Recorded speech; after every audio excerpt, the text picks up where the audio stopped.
उससे पहले हम एक काम करते हैं, आपके संविधान के कुछ नोट पॉइंट है उनको जान लेते हैं।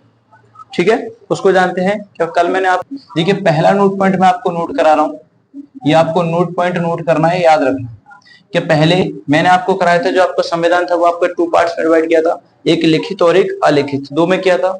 अब सबसे पहले ये जानते हैं जो आपका संविधान लिखा था वो किससे लिखा था या उसको लिखने में किस चीज का प्रयोग किया। तो कभी भी कोई आपसे अगर पूछे कि ये बताइए जब आपका संविधान लिखा गया तो किसने लिखा, और जो लिखा तो उसमें कितने निबों का प्रयोग हुआ था ये बताएं। निब यानी पेन की बात नहीं कर रहे हैं, पेन की बात करें तो पेन तो ये पूरा होता है, हम कर रहे हैं निब की बात। और निब क्या होती है? आपकी जो नोक होती है इसको निब बोलते हैं। तो कितने निबों का प्रयोग किया वो लिखते हैं इसमें। पहले क्या लिखते हैं? क्या कि भारतीय संविधान को लिखने में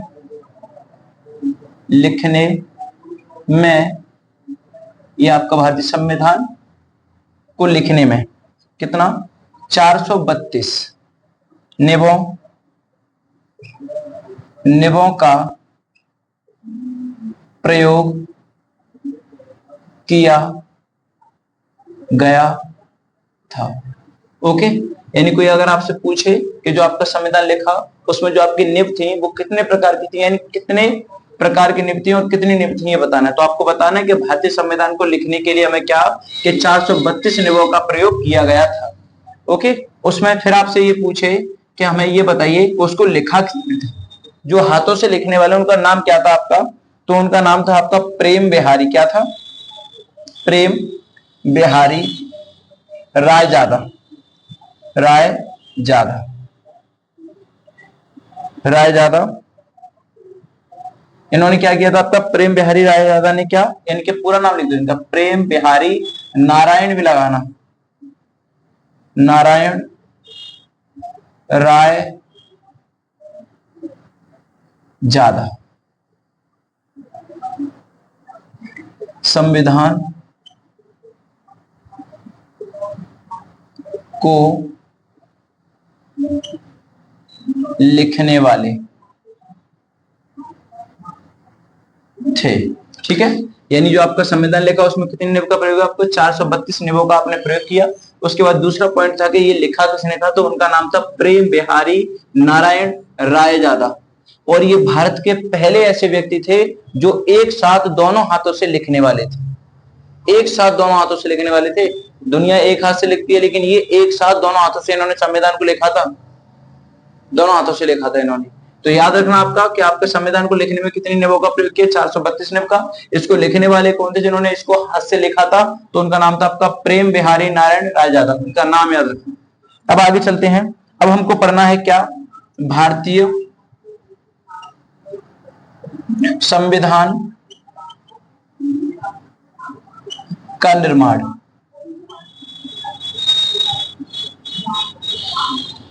ये पढ़ना है, भारतीय संविधान का निर्माण पढ़ना है। ठीक है, इसको पढ़ते हैं। इसमें क्या है आपका, यहां लिखते हैं देखिए कि विश्व में सबसे पहले संविधान सभा का विचार, ये है आपका, यानी भारतीय संविधान का निर्माण है। इस निर्माण में सबसे पहले ये देखते हैं जो आपके भारतीय संविधान का विचार था वो किसके दिमाग में आया था सबसे पहले। तो यहाँ लिखा है कि विश्व में सबसे पहले संविधान सभा का विचार, यानी इस बारे में संविधान सभा के निर्माण के बारे में किसने सोचा। तो उनका नाम था आपका, क्या नाम था उनका नाम था आपका हेनरी मैन, जो कहाँ के थे आपके? इंग्लैंड के। कहाँ के? इंग्लैंड के थे। ठीक है, यानी अब आपसे कोई पूछे कि जब आपके भारतीय संविधान का निर्माण होगा तो सबसे पहले इस संविधान का विचार किसके मन में आया, तो उनका नाम था आपका हेनरी मैन, जो कहाँ के थे? आपके इंग्लैंड के थे। दूसरा पॉइंट है आपका कि 1787 में, ये लिख रहा हूं देखो, फिलाडेल्फिया सम्मेलन अमेरिका की संविधान सभा हो गया। यानी पहले आपका क्या कि विश्व में सबसे पहले इन्होंने विचार किया, किन्होंने विचार किया आपका हेनरी मैन ने, कहाँ के थे, इंग्लैंड के। उसके बाद में क्या हुआ आपका कि 1787 ईस्वी में क्या हुआ आपका कि एक सम्मेलन चालू किया या एक सम्मेलन चलाया। वो क्या था आपका फिलाडेल्फिया सम्मेलन था। और वो कहाँ का था कि वो अमेरिका की संविधान सभा का सम्मेलन था। कहाँ का? अमेरिका की संविधान सभा का सम्मेलन था। उसका नाम था आपका फिलाडेल्फिया सम्मेलन नाम था उसका। कब चलाया गया ये कि 1787 ईस्वी। अगला पॉइंट आता है आपका, देखिए 1789। 1789 में आपका क्या कि फ्रांस की संविधान सभा। ओके, यानी जब आपका विचार किया तो किसने किया? हेनरी मैन ने किया। उसके बाद में क्या हुआ कि अमेरिका के संविधान सभा से क्या हुआ आपका फिलाडेल्फिया सम्मेलन लिया। उसके बाद में आपकी फिर क्या कि जो आपका फ्रांस था उसकी भी साझेदारी रही, यानी उसके संविधान का भी इसमें क्या हुआ इसका गठन। वो कब हुआ था आपका 1789 ईस्वी में इसका क्या हुआ था, इस संविधान में इसका से मिलकर बना है। जो मैंने आपको उसमें लिखाया था, आपको अभी इससे पीछे वाली क्लास में आपको बताया था कि जो आपके संविधान का निर्माण था उसमें कौन से आपके देश शामिल थे, तो वो सारी चीजें आपको लिखवा दी है। एक बार चेक करना, उसको पढ़ना, उसके बाद अगर कोई डाउट हो तो पूछना कमेंट में। अगला देखिए आप, हमें याद करना है भारतीय संविधान सभा। क्या है आपकी? भारतीय संविधान सभा, इसके बारे में जानते हैं। ओके, क्लियर हो गया आपका। यानी ये पॉइंटों का आप याद रखना, ये आपसे पूछे जा सकते हैं। फिर इसकी संविधान सभा के निर्माण की कोई बात करें तो कह देना कि सबसे पहले आपका हेनरी मैन ने विचार किया, इंग्लैंड में थे। फिर उन्होंने क्या किया कि एक सम्मेलन को लागू किया, उसका नाम था आपका फिलाडेल्फिया। वो कहाँ का, किसके लिए? कि अमेरिका के संविधान के लिए। उसके बाद में क्या हुआ, ये तो 87 में हो गया। फिर आपका 1789 में किसका संविधान आया कि फ्रांस की संविधान सभा, उस सभा के बारे में। तो उस सभा से इसमें भारतीय संविधान सभा। अब जो भारत की संविधान सभा है उसके बारे में जानते हैं, एक एक करके सारी सभाओं के बारे में जानेंगे। तो देखिए पहला पॉइंट आपका मैं यहाँ पे दे रहा हूं क्या कि 1895 यानी 1895 के बारे में। तो इसमें सबसे पहले आप बात करेंगे कि इसकी बाल गंगाधर तिलक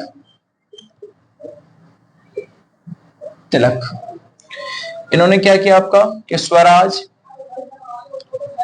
पत्रिका और आपका स्वराज विधेयक, इन दो सभाओं का क्या किया उन्होंने? गठन किया। यानी आप कह सकते हो, क्या कह सकते हो इसके बारे में, अगर मैं चाहूं तो आपको इसका एक देखिए विस्तार में आपका लिखाता हूं, उसको हम क्या बोलते हैं, देखिए एक्सप्लेनेशन लिखाता हूं इसका। एक्सप्लेनेशन जो आप याद कर पाओगे कि 1995 में बाल गंगाधर तिलक ने स्वराज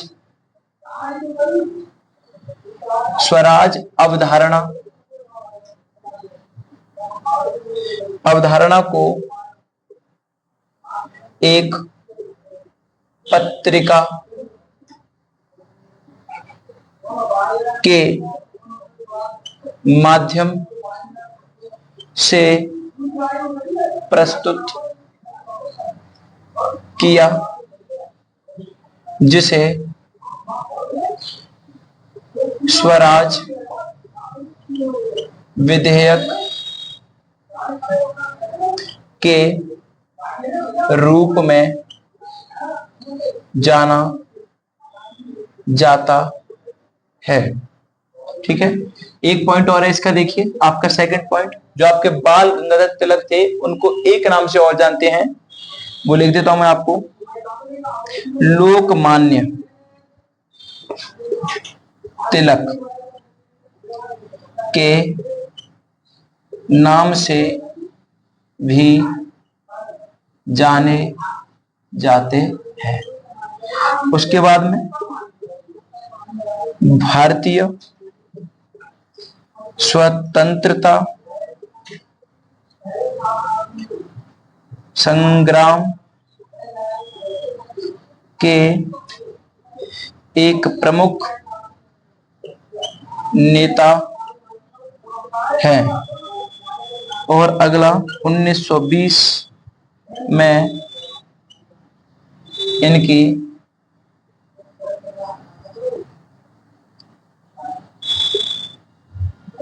मृत्यु हो गई। ओके, यानी मेरा शॉर्ट फॉर्म मैंने आपका ये लिखा है, ये मैं इसके माध्यम से आपको समझाना चाहता हूं कि मैं आपको इस तरीके से अगर कराऊं तो आपको इसको पढ़ना है और पढ़ने के बाद में आपको इतना पढ़ना है। अब देखिए इतना मैंने जब आपको लिखा है तो इसका शॉर्ट फॉर्म मैंने ये लिखा है, ठीक है। तो क्या लिखा है देखिए, 1895 में बाल गंगाधर तिलक तिलक थे, उन्होंने क्या किया, एक तो स्वराज पत्रिका को प्रकाशित किया, उसके बाद उसको हम क्या बोल सकते हैं कि स्वराज विधेयक भी बोलते हैं। अब कैसे, यहाँ एक्सप्लेनेशन आपका लिखा है कि 1995 में बाल गंगाधर तिलक ने स्वराज अवधारणा को एक पत्रिका के माध्यम से क्या किया, प्रस्तुत किया था। किसको, स्वराज अवधारणा को एक पत्रिका के माध्यम से प्रस्तुत किया, यानी कि रखा सामने, जिसे स्वराज विधेयक के रूप में जाना जाता है। उसके बाद में क्या है दूसरा पॉइंट, ये पहला हो गया आपको क्लियर। दूसरा कि इनको जैसे कोई आपसे पूछे कि जो आपके बाल गंगाधर तिलक थे उनको दूसरे नाम से किससे जानते हैं, तो कैसे जानते हैं हम, लोकमान्य तिलक के नाम से भी उनको जाना जाता है। तीसरा पॉइंट आपका क्या है, भारतीय स्वतंत्रता संग्राम के एक प्रमुख नेता हैं। अब आपसे कोई पूछे ये बताइए हमें कि भारतीय किसके स्वतंत्रता संग्राम के प्रमुख नेता कौन है, उनका नाम बताइए। तो कौन है, आपके बाल गंगाधर तिलक हैं। अगर कोई आपसे पूछता है कि ये बताइए जो आपके बाल गंगाधर तिलक थे उनकी मृत्यु कब हुई थी, तो कब बताओगे आप, 1920 में उनका निधन हो गया या मृत्यु हो गई, कुछ भी कह सकते हो, ठीक है। तो ये आपका पॉइंट क्लियर हो गया, ठीक है। आगे चलते हैं, यानी आपके 1895 को मैंने क्लियर कर दिया। अब आगे देखते हैं दूसरा क्या आपका, अगला है आपका 1918। अब यहां लिखा आपका 1918 सेल्फ एक्सप्रेशंस डिमांड। ओके, यानी फिर इसके बाद में क्या हुआ, जब इन्होंने अपना स्वराज पत्रिका के माध्यम से इसको समझाने का प्रयास किया, ये प्रस्ताव रखा, समझाया, तो इसको क्या इसके नाम से जाना गया, यानी किसके नाम से, स्वराज विधेयक के नाम से जाना गया। उसके बाद में क्या हो गया आपका, ये तीनों पॉइंट क्लियर। उसके बाद मैंने दिया आपको 1918 में क्या होगा आपका कि सेल्फ एक्सप्रेशन डिमांड, यानी क्या उनकी कुछ खुद के लिए मांग थी जो भारतीय स्वतंत्रता के लिए बहुत आवश्यक थी, इसलिए, ठीक है। यानी कब कोई आपसे पूछे कि उन्होंने अपनी मतलब भारतीय संविधान के लिए कोई डिमांड रखी, तो कह सकते हो कि हाँ, भारत को स्वतंत्र करने के लिए, यानी भारत को आजाद करने के लिए हमारी कुछ डिमांडों का होना जरूरी है। हमारे कायदे कानून होने चाहिए, हमारे नियमों का पालन होना चाहिए, यानी कुछ व्यवस्थाएं हमारे हित में भी होनी चाहिए, तब जाकर हम फ्री हो सकते हैं। ऐसा नहीं है कि हमारी डोर किसी और के हाथ में हो, जो वो कहें वो हम माने, ऐसा नहीं। हमारे भी कुछ अधिकार हैं, तो उन अधिकारों को हम अपने स्वयं के अधिकारों से जीत सकें, ठीक है। तो इस तरीके से आगे चलिए, आगे देखते हैं आपका 1919। अब 1919 में देखते हैं आपका क्या है, ब्रिटिश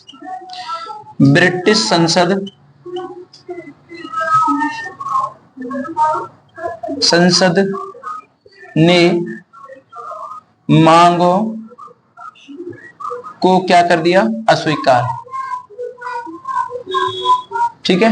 यानी हमने क्या किया कि जब हमारा ये हो गया, मतलब इसके बाद देखा हमने कि 1995 में क्या किया, जो आपके बाल गंगाधर तिलक थे उन्होंने 1995 में क्या कर दिया कि स्वराज पत्रिका के माध्यम से इनको समझाने का प्रयास किया, यानी कि एक प्रस्ताव रखा। उसके बाद में क्या हुआ कि 1918 ईस्वी में इन्होंने अपनी डिमांड रखी। उसके बाद में 1919 में आके ब्रिटिश संसद ने क्या कर दिया, मांग को अस्वीकार कर दिया, यानी जो उनकी मांग थी उसको माना नहीं, उसने उसको हटा दिया। उसके बाद में देखिए आगे फिर हम आए 1922 में। कब आए, 1922 में। तो एम के गांधी यानी इन्होंने क्या किया कि इन्होंने यंग इंडिया, क्या, यंग इंडिया संविधान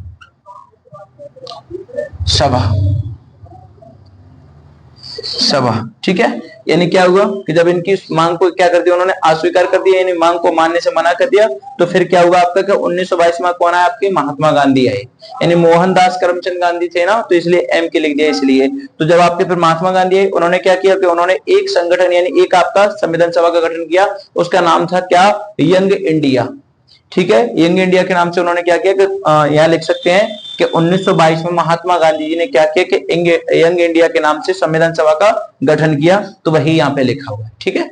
आगे अगले पॉइंट में जब आपके देखिए जो आपकी मांग थी अस्वीकार की, उसके बाद में आपके गांधी जी आए, और गांधी जी के आने के बाद उन्होंने क्या किया, अपना गांधी जी जैसे आए उन्होंने फिर अपना क्या कर दिया, यंग इंडिया के नाम से एक संविधान सभा का गठन कर दिया। अब उसके बाद में फिर कौन आता है आपका, फिर उसके बाद में आपके 1924 में कौन, 1924 में आते हैं आपके कौन, मोतीलाल नेहरू। कौन आते हैं आपके, मोतीलाल नेहरू, ये लीजिए मोतीलाल नेहरू आए आपके, ठीक है। उसके बाद में क्या, फिर आपके 1934 में कौन आता है फिर आपका कि एम एन रॉय। कौन आते हैं? एम एन रॉय, जिनका नाम था क्या? मानवेंद्र नाथ रॉय। ये औपचारिक मांग। ओके, यानी क्या होगा, जब आपके महात्मा गांधी जी आए, उन्होंने अपना काम किया, अपनी एक संविधान सभा का गठन किया यंग इंडिया का। उसके बाद फिर आपके मोतीलाल नेहरू जी आए। उसके बाद में फिर कौन आया आपका कि 1934 में आपके कौन आए? एम एन रॉय आए, जिनका नाम है मानवेंद्र नाथ। क्या है? मानवेंद्र नाथ रॉय। फिर इन्होंने भी क्या किया कि अपनी मांगों की डिमांड की। अब जब इनकी मांगों की डिमांड रखी गई, फिर उसके बाद में कौन आते हैं आपके कि उसके बाद फिर आते हैं आपके 1938 में एक और आते हैं, उनका नाम है आपका जे एल नेहरू। क्या है? नेहरू। इनको बोलते हैं पंडित जवाहरलाल नेहरू, जे एल नेहरू से। ओके, अब इन्होंने क्या किया कि जे एल नेहरू ने संविधान संविधान सभा की मांग की। ठीक है, यानी जब आपके 1938 में जब कौन आया था आपका? पंडित जवाहरलाल नेहरू आए। फिर उन्होंने क्या किया आपके संविधान सभा की इन्होंने मांग रखी, और मांग रखी तो फिर क्या हुआ इनका? मांग किसके आगे रखी? आपके न्यू हेराल्ड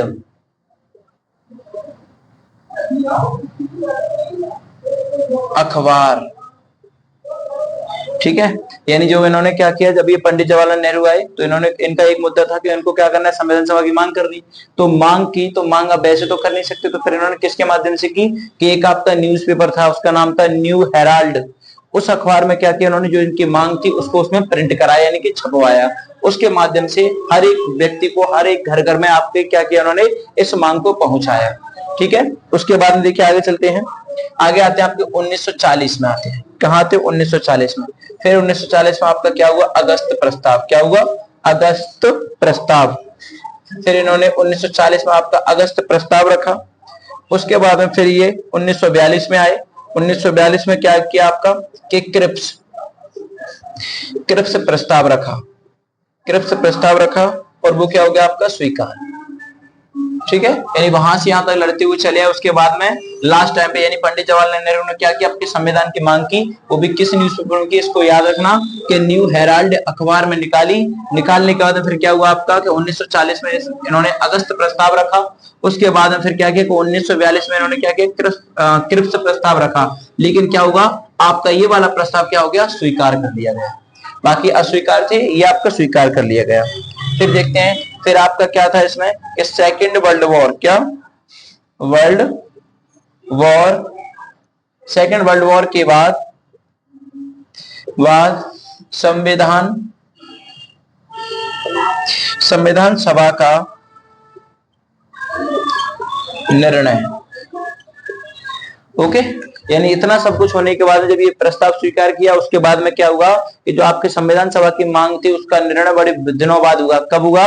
जब आपका सेकंड वर्ल्ड वॉर हो गया था, यानी सेकंड आपका जो विश्व युद्ध था वो हो गया। उसके होने के बाद क्या हुआ आपका के बाद संविधान सभा का क्या लिया उन्होंने? निर्णय लिया था। ओके, निर्णय लिया। उसके बाद देखिए आपको एक पॉइंट और देते हैं हम, या नोट पॉइंट में लिखते हैं कि आपको पॉइंट है, यानी नोट लिख लेना कि द्वितीय विश्व युद्ध के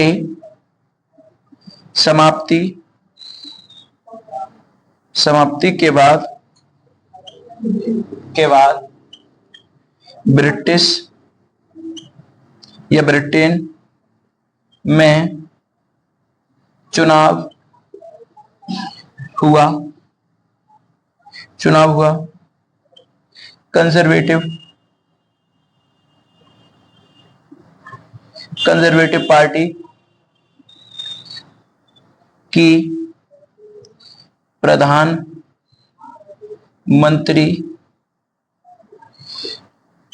विंस्टन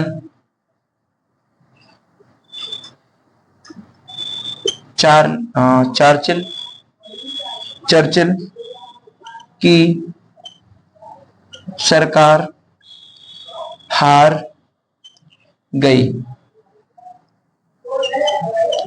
सरकार हार गई।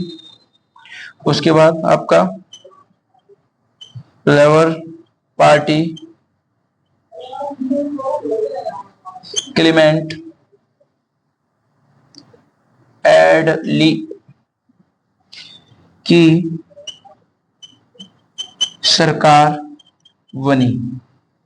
ठीक है, ये आपका नोट पॉइंट है। यानी सेकंड वर्ल्ड वॉर होगा, वर्ल्ड वॉर के बाद में क्या हुआ, इसका एक चुनाव होगा। यहाँ लिखा है कि द्वितीय विश्व युद्ध के समाप्ति के बाद में ब्रिटेन में क्या हुआ, आपका चुनाव हुआ।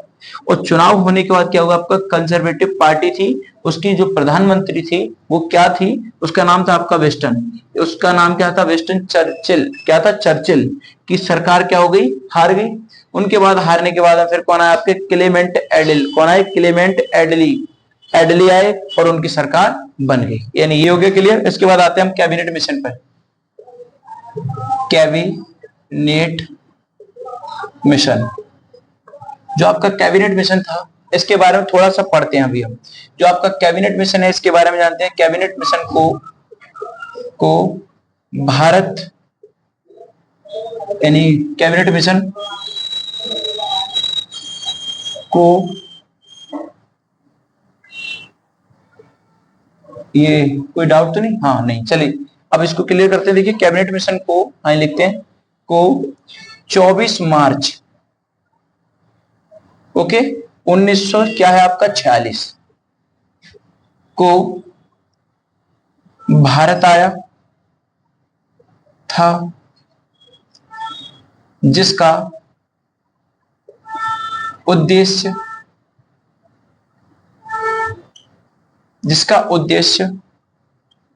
भारत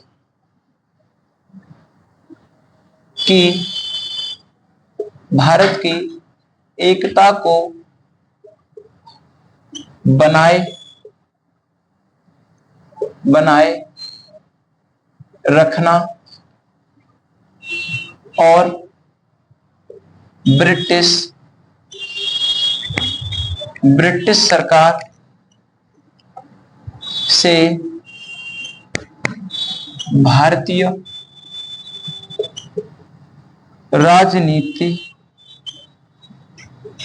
राजनीतिक नेतृत्व को सत्ता हस्तांतरण पर चर्चा करना। ठीक है, यह है आपका। देखिए जो आपका कैबिनेट मिशन था वो क्या आपको 24 मार्च 1946 इतना को हटा सकते हो आप। ठीक है, अगर और फील हो रहा है तो यहाँ कैबिनेट मिशन के बारे में पढ़ रहे हैं तो आपका कैबिनेट मिशन क्या था, आपका 24 मार्च 1946 को भारत आया और जिसका उद्देश्य क्या था आपका, कि जिसका उद्देश्य भारत की एकता को बनाए रखना था और ब्रिटिश सरकार से भारतीय राजनीति नेतृत्व को सत्ता हस्तांतरण पर चर्चा करना था। यह आपका क्लियर हो गया, चर्चा करना था। उसके बाद में आगे देखते हैं बेटा इसका जो आपका अब इनके बारे में जानते हैं। जो सदस्य हैं वो और उनके पद देखते हैं। क्या देखते हैं, इनके सदस्य और उनके पद। ये है आपका सदस्य और उनके पद। अब इनके बारे में जानते हैं, सदस्य और उनके पद में हो गया। देखिए सदस्य क्या थे आपके, इनको लिखते हैं पी, यानी इसको बोलते हैं हम क्या, पैथिक लॉरेंस। ओके, यानी ये क्या थे आपके, ये भारत के मंत्री थे। ठीक है, ये भारत के क्या थे, मंत्री थे। और क्या थे आपके, भारत के मंत्री थे। दूसरा यहां लिख देते हम क्या, कि ये मंत्री थे। और लिख देते हैं और कैबिनेट मिशन के कौन थे आपके, अध्यक्ष थे। क्लियर हो गया। अगर आपसे कोई पूछे ये बताइए जो आपके पी यानी कि आपके पैथिक लॉरेंस कौन थे, कि ये भारत के मंत्री थे। और दूसरा क्या था, जो कैबिनेट मिशन था उसके कौन थे, ये अध्यक्ष थे। हो गया। आगे देखते हैं आपका ए फॉर क्या होता है आपका, कि जो ए है, ए का मतलब आपका एपी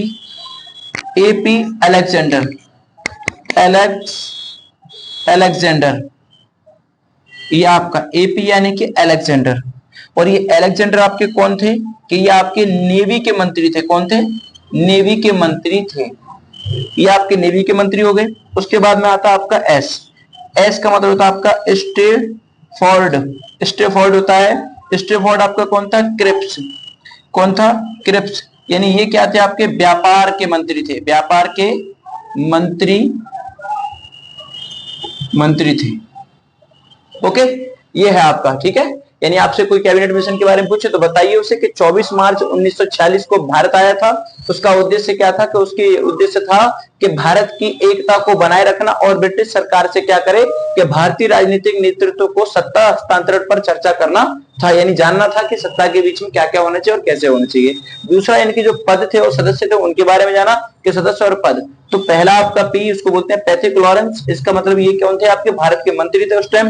दूसरा आपका, और कोई अगर पूछे कैबिनेट मिशन के अध्यक्ष कौन थे तो बता सकते हो कि वो कौन थे? आपके पैथिक लॉरेंस। ये क्या थे? भारत के मंत्री भी थे और कैबिनेट मिशन के अध्यक्ष भी थे। उसके बाद में आपका ए फॉर क्या था? आपका एपी अलेक्जेंडर थे। वो कौन थे? आपके नेवी के मंत्री थे। आपसे पूछ रहे कि कैबिनेट मिशन के समय यानी कि 24 मार्च 1946 को नेवी के मंत्री कौन थे तो आप बता सकते हो अलेक्जेंडर थे। पूरा नाम लोगे तो एपी अलेक्जेंडर लोगे। ठीक है, उसके बाद में कोई आपसे पूछे कि ये बताइए व्यापार के मंत्री कौन थे? वो भी कब? 1946 को 24 मार्च में। कौन थे? तो उनका नाम है आपका क्या क्या है? स्टेफोर्ड क्रिप्स नाम है। वो क्या थे? आपके व्यापार के मंत्री थे। आगे देखा क्या, अभी आपका कैबिनेट मिशन का हो गया। आप कैबिनेट मिशन के बारे में जानते, देखिए क्या कैबिनेट मिशन का उद्देश्य।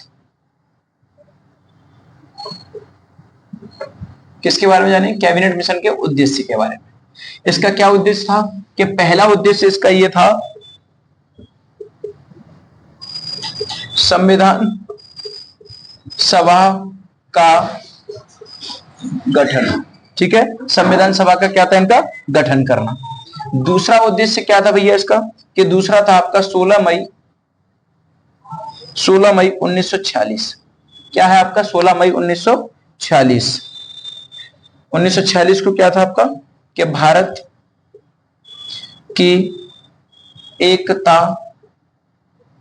बनाए रखना। तीसरा जो था वो आपका तीसरा क्या था? इनका है अंतरिम सरकार। अंतरिम सरकार के राजनीतिक दलों के समर्थन से एक कार्यकारी सरकार की स्थापना करना था। ओके, ये है आपका, यानी कैबिनेट मिशन का उद्देश्य क्या था? कि पहला उद्देश्य था उसका क्या? कि संविधान सभा का गठन करना। दूसरा क्या था आपका? कि 16 मई 1946 को भारत की एकता को क्या करना था? बनाए रखना। और तीसरा जो पॉइंट था आपका वो था अंतरिम सरकार के राजनीतिक दलों के समर्थन से एक कार्यकारी सरकार की स्थापना करना था। हो गया, ये हो गया आपका मिशन का। ठीक है, इसके बाद आगे चलते हैं। यहां देखिए इनकी कुल सीटों की बात करूं तो कितनी आपकी 389। कितनी है? 389 कुल सीटें हैं। उसमें से अगर आपसे कहा जाए तो 10 लाख लोग, मान के चलिए कि 10 लाख लोग 10 लाख लोगों के बराबर क्या होता है? एक सीट। क्या होती है? एक सीट। यानी कि हम कह सकते हैं कि 10 लाख लोगों के बीच में क्या होता है कि एक व्यक्ति चुना जाता है जो सरकार बनाकर क्या करता है? 10 लाख लोगों पर अपना राज कर सकता है। यानी यही कहने का मतलब है कि यानी जो हम एक सीट देते हैं यानी चुनाव कराते हैं, जब उसमें एक व्यक्ति आपका जीतता है तो कम से कम वो क्या करता है? 10 लोगों को हैंडल करता है, यानी 10 लाख लोगों के बीच में रहता है। ये कहने का मतलब है इसका है। यानी यहाँ पे लिखा है कि 10 लाख लोगों के बीच में, यानी क्या आपकी एक सीट चुनी जाती है, चुनाव होगा, 10 लाख लोगों पे राज करेगा। ये सीटें कितनी आपकी? 389। अब आगे देखते हैं। आगे देखिए क्या है आपका, लोगों के लिए क्या होता है? आपका एक चुनाव करता है, या लिख सकते हो क्या कि 10 लाख लोगों की एकता बनाए, या कह सकते हो कि लोगों के लिए हाँ वही कर लीजिए, लोगों के लिए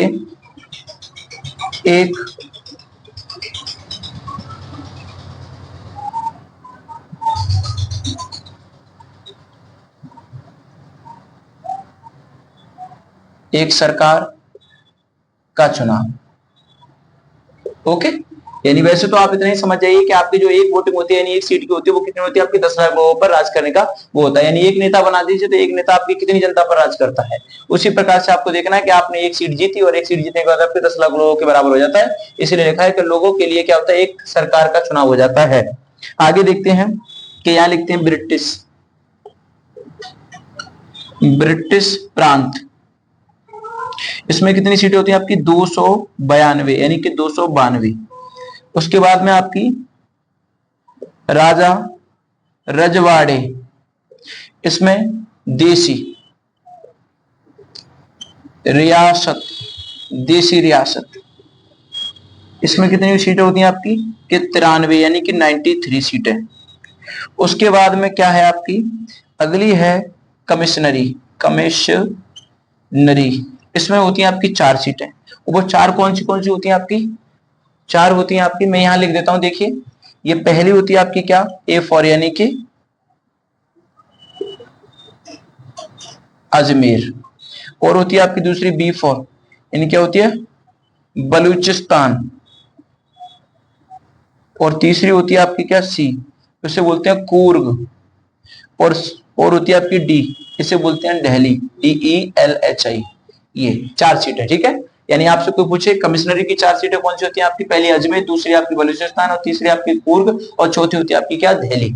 और उसके बाद में कोई आपसे पूछे कि ब्रिटिश प्रांत में कितनी होती है आपकी, 292 होती है। उसके बाद में कोई आपसे पूछे ये बताइए कि रजवाड़े में जो देसी रियासतें होती हैं उसमें कितनी सीटें होती हैं आपकी, कि 93 सीटें होती है। कितनी होती है, 93 सीटें होती हैं। आपको पता चल गई। उसमें से एक काम करना, एक बात ध्यान रखना, जो आपका ब्रिटिश प्रांत है, क्या है आपका ब्रिटिश प्रांत, जो आपका ब्रिटिश प्रांत है, इसमें आपकी जो सीटें हैं वो निर्वाचित सीटें आपकी 296, कितनी, 296 आपकी निर्वाचित सीटें हैं। उसके बाद में जो आपका दूसरा मैंने आपको लिखाएगा क्या, राजा रजवाड़े देसी रियासत, इसमें कितनी है आपकी, मनोनीत सीटें। ये कैसी है, मनोनीत यानी कि नॉमिनेट, एक आपका इलेक्टेड होता है और एक आपका क्या होता है, आपका मनोनीत यानी कि नॉमिनेट, एक नॉमिनेट होता है, इलेक्टेड और नॉमिनेट, ठीक है, याद रखना। और वो आपको तीसरा पॉइंट तो मैंने क्लियर कराई दिया, वो आपकी 4 कमिश्नरी की सीट होती है, वो चारों आपकी कमिश्नरी की होगी। उसके बाद में देखते हैं, आगे चलते हैं, संविधान सभा का चुनाव, संविधान सभा का चुनाव, ठीक है। अब देखते हैं इसमें क्या होता है कि 93 तो आपकी क्या होती है, मनोनीत यानी मनोनीत। उसके बाद में जो आपका क्या होता है, कुल सीटें होती हैं आपकी 389, 89 होती हैं। उसके बाद उसमें से क्या होता है, आपका निर्वाचित सीट होती है 296, कितनी, 296 यानी 296 होती है आपकी निर्वाचित सीटें होती हैं, ठीक है, ब्रिटिश सरकार से निर्वाचित होती हैं। और ये किससे निर्वाचित होती हैं, आपके ब्रिटिश से। सरकार से निर्वाचित थे। ओके, ये आपका क्लियर, ये हो गया। यानी जो आपकी 296 सीटें होती हैं वो किससे निर्वाचित होती है, आपकी ब्रिटिश सरकार से निर्वाचित होती हैं। और आपकी जो मनोनीत सीटें होती हैं आपकी, वो कितनी होती है आपकी 93, यानी कि जो नॉमिनेट होती हैं, इसे बोलते हैं इलेक्टेड, इसे बोलते हैं नॉमिनेट। ओके, और ये आपकी कुल सीटों का रेशियो हो गया। आगे चलते हैं, आगे क्या है, अगर कोई आपसे अप्रत्यक्ष की बात करे कि अप्रत्यक्ष कितना रेशियो है आपका, अप्रत्यक्ष, तो अप्रत्यक्ष का जो रेशियो है वो है आपका 1585 यानी कि 1585 का रेशियो है, वो भी किसका, अप्रत्यक्ष का रेशियो है, ठीक है, इसको ध्यान रखना। उसके बाद में दूसरा पॉइंट देखिए आपका क्या है कि एकल संक्रमणीयता या संक्रमणीय मत प्रणाली, एक संक्रमणीय मत प्रणाली, इसको बोलते हैं इंग्लिश में क्या, सिंगल ट्रांसफरेबल फेरेबल वोट सिस्टम। ओके, यानी क्या है आपकी एक संक्रमणीय मत प्रणाली इसको बोलते हैं, सिंगल ट्रांसफरेबल वोट सिस्टम बोलते हैं इसको इंग्लिश में। ओके, आगे देखते हैं आपका तीसरा पॉइंट दिया आपको क्या, बहु समुदाय। बहु समुदाय है, इसको बोलते हैं क्या, मल्टीपल, मल्टीपल यानी इसे बोलते हैं कम्युनिटी, इसे बोलते हैं मल्टीपल कम्युनिटी। अब मल्टीपल कम्युनिटी में कौन कौन होता है आपका, इसमें देख लेते हैं। चलिए अभी देखते हैं, उधर इधर तो दिखाई नहीं देगा, इधर देखते हैं। जो आपका मल्टीपल कम्युनिटी है उसमें आता है कौन, एक तो आपका जनरल आता है, दूसरा आपका कौन आता है, मुस्लिम, मुस्लिम आता है, और आता है आपका क्या, एससी, फिर आपका एसटी। ये दो होते हैं। इसकी जो सीटें होती है वो होती है आपकी 213। मुस्लिम वर्ग में आपका होता है 73, और जो एसटी एससी में होते हैं आपके 26 होता है, और एसटी में होता है आपका 33 होता है। ठीक है, और उसके बाद में आपका क्या, जब आपसे कोई पूछे कि जो पहली बैठक हुई थी आपकी किसकी, समुदाय की जो पहली बैठक हुई थी, पहली बैठक, तो उसमें कितनी महिलाएं थी आपकी बैठक में, महिला की सीट थी आपकी कितनी, 10। जब दूसरी बैठक हुई आपकी, या अंतिम कह सकते हो आप कि अंतिम, अंतिम बैठक, इसमें कितनी वो रहेगी आपकी सीटें, कि भैया इसमें आपकी 8 सीट रहेगी, 8 कितनी, 8। तो हो गया क्लियर। यानी कि आपके भारतीय संविधान का चुनाव हुआ, तो चुनाव में क्या होता है आपका, 93 आपकी कैसी होती है, आपकी नॉमिनेटेड सीटें होती हैं। उसके बाद में आपका क्या होता है 389, उसके बाद आपकी 296 क्या होती है आपकी निर्वाचित, ब्रिटिश सरकार से निर्वाचित होते हैं। ठीक है, कितनी, 296 जो सीटें होती है वो क्या होती हैं, ब्रिटिश सरकार से निर्वाचित होती हैं। उसके बाद में आपका क्या, अप्रत्यक्ष रेशियो पूछो कोई तो आप बताइए, 1581 होता है। उसके बाद में आपका अगला पॉइंट है कि एक संक्रमणीय मत प्रणाली होती है, उसको इंग्लिश में क्या बोलते हैं, सिंगल ट्रांसफरेबल वोट सिस्टम बोलते हैं। उसके बाद में होता है आपका क्या, समुदाय, और समुदाय को इंग्लिश में बोलते हैं क्या, हम बोलते हैं मल्टीपल कम्युनिटी, यानी एक समूह होता है। उसमें क्या होता है आपका, जनरल होता है, मुस्लिम होता है, एसटी होता है और एसटी होता है।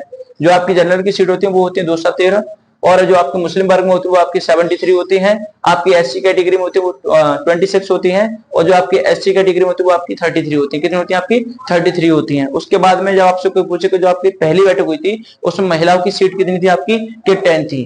जब आपकी अंतिम बैठक हुई तो अंतिम बैठक में आपकी जो सीट थी वो कितनी थी आपकी, 8 सीटें थी। कितनी थी, 8 सीटें थी, 8। देखिए जो आपकी, मैंने अभी आपसे बोला जो महिला सीटों की बात हमने की है वो कौन है आपकी, कि अगर आप लेडी की बात करो तो आपकी बिहार की पहली महिला थी वो क्या थी आपकी, सरोजनी नायडू है। दूसरी आपके मुस्लिम वर्ग से कौन थी आपकी, बेगम एजाज रसूल। उसके बाद में आपकी जो एससी थी वो कौन थी आपकी, दक्षायनी और बेला, क्या थी, दक्षायनी बेला युदन।